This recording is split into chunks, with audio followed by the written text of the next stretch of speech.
Today, I'm going to tell you some important facts that maybe you'll be hearing for the first time. Facts that the media does not show you. I will talk about the man that many of you do not know very well. I will talk about the man that many people in the West have the wrong idea about. I will tell you about the man that God chose to be the final messenger of his message. The man who got sent as a mercy for mankind and for all that exists. I will tell you about the man that was known amongst his enemies in Mecca as the truthful and the trustworthy. I will tell you about him so that you can judge for yourself and ask yourself, was this person a liar and criminal that ignorant people have accused him of being? Really, for me, it's difficult to know what I should begin with. His patience, his integrity, his mercy with his enemies, his mercy with Bedouins, or his mercy with children, or his mercy with animals. Yeah, even animals. The Prophet Muhammad was so merciful that if he saw a cat while he was washing himself before going to prayer, he would lower his bowl of water down for the cat to drink from. He emphasized that people should always be considerate of their own mental state. He said, do not stare at a leper, because that would remind him of his affliction and hurt him further. There was once a Bedouin that came to the Prophet Muhammad, wanted to catch up with him. And when he got close to the Prophet Muhammad, he pulled him aggressively by his dress in such a way that the dress rubbed hard against his neck, leaving a mark. So what exactly did this Bedouin want? He said to the Prophet, "Oh Muhammad, give me some of the wealth that Allah has given you." What? Is this a good way to ask someone for money? What would you do if someone asked you to give the money in this way? If the Prophet Muhammad was an angry man and criminal as is accused by ignorant people, how would he have treated this man? If he wasn't an angry man and criminal, he would destroy this man immediately, or at least would tell him, get lost. He did not say arrogantly, "You don't know who I am. I am the messenger of Allah. Get out." But because of his mercy, the Prophet turned around, smiled, and he ordered that the man be given something. This was the manner of the Prophet Muhammad, peace be upon him. His servant Anas, may Allah pleased with him, said, "I served the messenger of Allah for 10 years. I never heard him complain about anything I did. Why did you do this or that? He never criticized me for anything at all. By Allah, he never even said to me off." And his wife Aisha, may Allah pleased with her, said, "The messenger of Allah never complained about food. If he liked it, he ate it.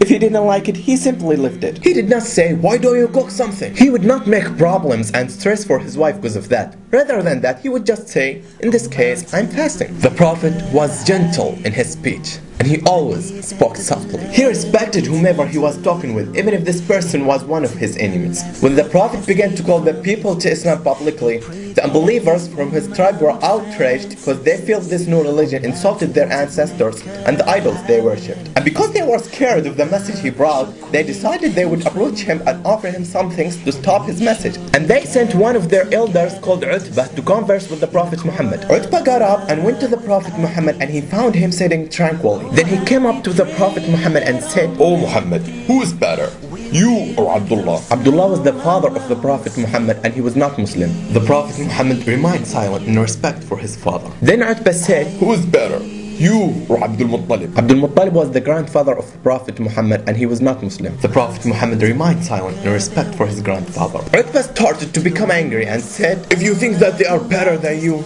then they worship the gods you have insulted.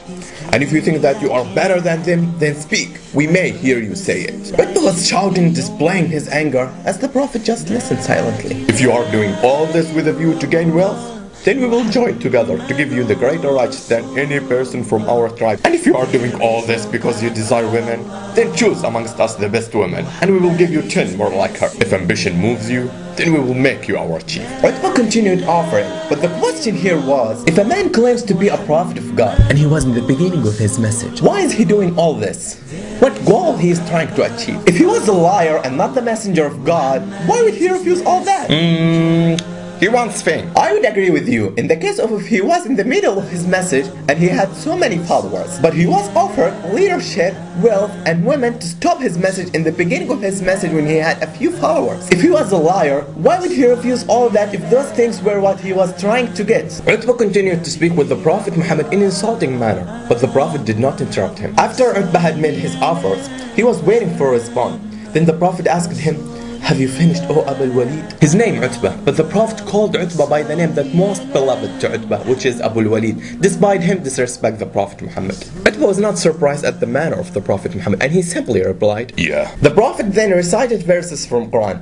I cannot tell you the rest of the story because I don't want to take up more of your time. But look at how he was respectful to the one who was disrespectful and an enemy to him. He did not interrupt him and say, "Shut up, I'm a prophet and the messenger of Allah." The Prophet listened silently to him, then he said, "Have you finished, O Abu Walid?" This was the manner of the Prophet Muhammad. He was a man who was always gentle when he dealt with people, and he is the best example to follow. This all took place in Mecca, where the unbelievers kicked him out, where they killed and tortured his companions. After his exile, when the Prophet returned to Mecca in victory, he looked around at Mecca and he looked at its residents. He reflected upon how they had fought against him, put him under unbearable stress, turned people away from him, murdered and tortured his companions. He began to pass by all the places where he was abused and ridiculed. How often did he hear in those places, "Oh crazy! Oh magician! Oh liar!" On that day, the promise God gave to him had come true, and he passed through them as a powerful leader. So how did he feel as he entered Mecca? He didn't say, "Today is the day of retaliation and I will kill you." He did not strut around with pride and arrogance. No,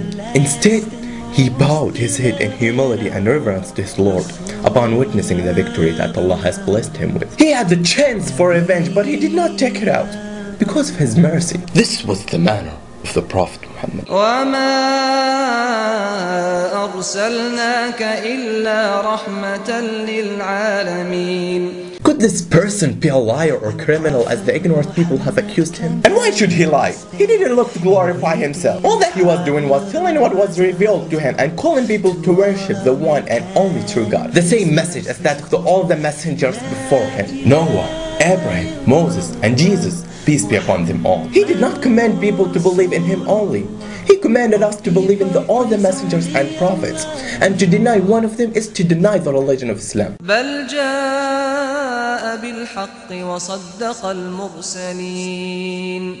And if he was looking to glorify himself, he was offered leadership, wealth, and women to stop his message when he was in fragile situation. And he was in the beginning of his message, and there were only a few followers with him. So why were they offering these things to Muhammad if he was in fragile situation? Why did not they kill him and end everything? Because Abu Talib, the Prophet's uncle, was one of the leaders of Mecca. He was not Muslim, but he was protecting the Prophet Muhammad. Even though they tried secretly, but they failed. Abu Talib knew that the Prophet Muhammad was messenger of God, but he did not change his religion because he was afraid of people saying that he left the religion of his forefathers. There are many people who don't want to change their religion because they were born and reside in that faith. Don't be that person. I bear witness that there is no God but Allah, and I bear witness that Muhammad is the messenger of Allah, and I bear witness that Jesus is the slave of Allah and his messenger. Thanks for taking your time to watch this video.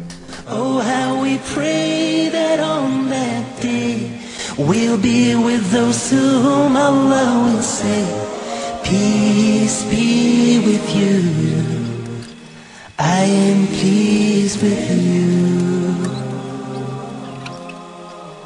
Oh, mountains of